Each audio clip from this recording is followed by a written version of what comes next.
Time for the 49ers Rush Podcast. The biggest news of the day is safety. Jimmy Ward has suffered an extreme, the term that was used was worse than the others in regards to a hamstring issue. And so bad, in fact, that it looks like his week 1 probability is going to be out. Or at least they said in question. Now, couple things. I don't trust the 49ers front office with injury information, really at all. Really, I do not. Their track record's not great. Now, you talk about personnel, you talk about draft, you talk about rumors, things like that. Yeah, they're probably one of the most honest franchises around. There's no doubt, front office-wise. Whenever you're talking about injuries, not as much. And there are a lot of injuries. There's no doubt about it. If you look across, kind of the things that they have been through, just with, preseason, and we are getting some good positive news. There's no doubt about it. But if you're just looking at like hamstring and soft issues, it's rough. Charvarius Ward, Jimmy Ward, Emmanuel Mosley, Elijah Mitchell, Daniel Brunskill. Like those are just players currently dealing with hamstring issues. And, Shanahan even talked about today in this morning's press conference how, it seems like these issues keep happening on after the day off. So they had the game Friday, which was great. They take the day off Saturday. They come back out on Sunday, and that's when Jimmy Ward's issue took place. So, you're talking 4 to 6 weeks. Now, if you look at the calendar today, right, it's August 15th as we are recording this. Week 1 versus the Bears, it's September 11th. So you've got time. If you're talking 4 to 6 weeks, which is probably, if it's a rough hamstring tear, you're talking 4 to 6 weeks. Now they're nagging, and for speed guys, they can last longer, but that's the timetable, 4 to 6 weeks, which would put him back around week 1, week 2, week 3, worst case, week 4. And that hurts. That's not an easy pill to swallow by any stretch, because he was one of the rocks of the 49ers back in. Now, okay, let's talk about some differences with this and why, not that it's good, but the fact that it happened now. That's important because it will give the 49ers time to adjust and coach up and work into that back end. So it's not like they have to come out with, 3 days notice or 1 week notice for the next week. No. You've got 3.5 weeks. So you're going to have time to step in and get some adjustments. And it's not like you're lacking experience back there. Let's be honest. Yeah, Talanoa Hufanga is playing the strong safety role. He's got a lot of starts last year. He's had the entire offseason working with Jimmy Ward.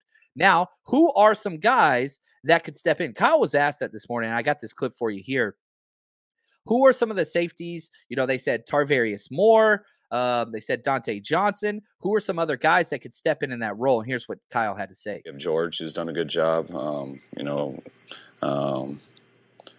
probably will have to add some more people there, especially with Dante, because Dante's done a real good job also. But he might be out this week too with his rib cartilage. So we'll see how that goes with the roster. We might move our nickels around a little bit just for some guys, but hopefully we'll get some more guys in here soon. Yeah, so lots to unpack there. So let's deal with who's on the roster. But I have been clamoring nonstop. Dante Johnson needs to play safety and nothing else. Okay. But now he's got a rib issue, which you got to deal with that. Rib issue is a pain tolerance thing. And with somebody with his experience, remember him and Jimmy Ward came in the exact same year to the NFL. They actually were roommates at the Senior Bowl together. So they're 9-year vets. So you don't want them getting a whole bunch of snaps in the preseason, but with him changing positions, he knows the defense. There's no doubt about that. Not worried about that. But you do want reps with the rest of the defense so you can see how that pans out. George Odom, love that signing. That was huge. Him stepping in, I think that he could fulfill that role. He started several games last year for the Colts, so he has starting experience, and he's been with us all offseason, so he's somebody that could step in. Tarvarius Moore, he's the natural plug, okay?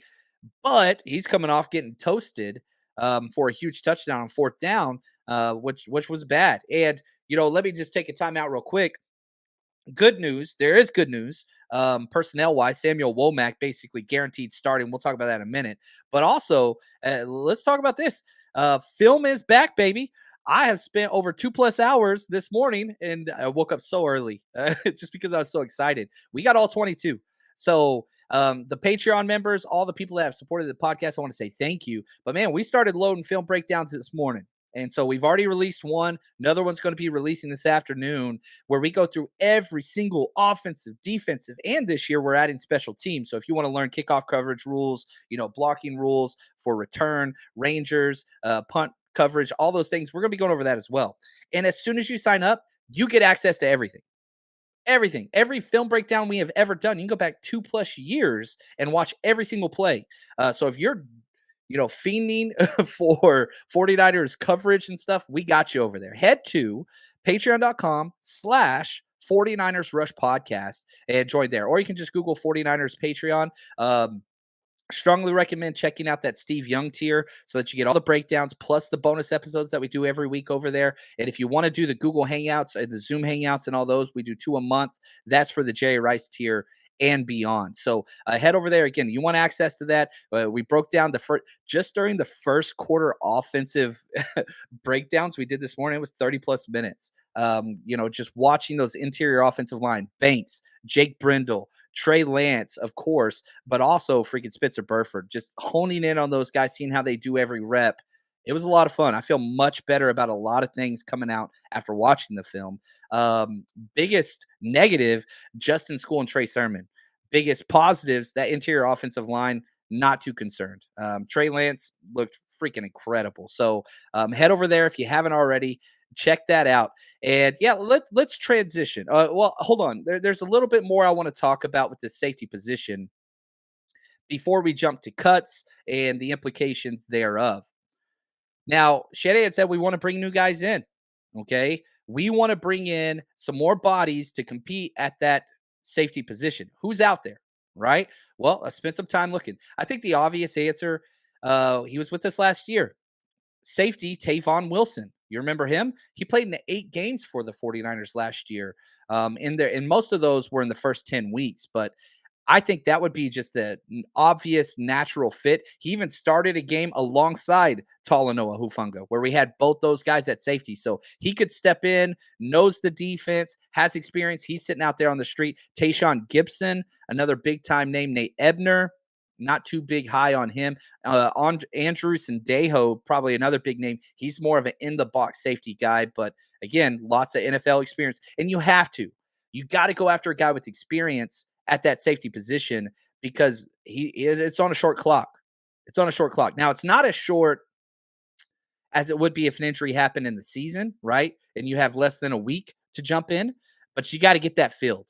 Curtis Riley, Darian Thompson, again, guys with experience at the safety position that are just sitting out there on the street. Now, I don't think any of those guys will compete for starting snaps, but you got to have somebody ready just in case another injury happens. I think Tarvarius Moore is going to be the guy. George Odom he could do it. He could do it. But I think that if you're looking at that true free safety spot, I would say Tarvarius Moore is the better fit. I think George Odom's a better fit at the strong safety Hufanga role, but you got to get somebody in there. So those are some of the options out there. Again, my guess, Jimmy Ward's probably going to miss week 1 and week 2. Which sucks. That's awful. And on top of that, dude got named to the top 100 for the first time. I put it up on the channel if you missed it. So if you don't have NFL Network and you want to watch, him coming in, released that this morning, released him and the Kyle Juszczyk NFL Network film footage on my YouTube channel. So if you're one of the people that just don't happen to have NFL Network, I decided to cut that up and put that up there for you. So you can go check that out if you want to.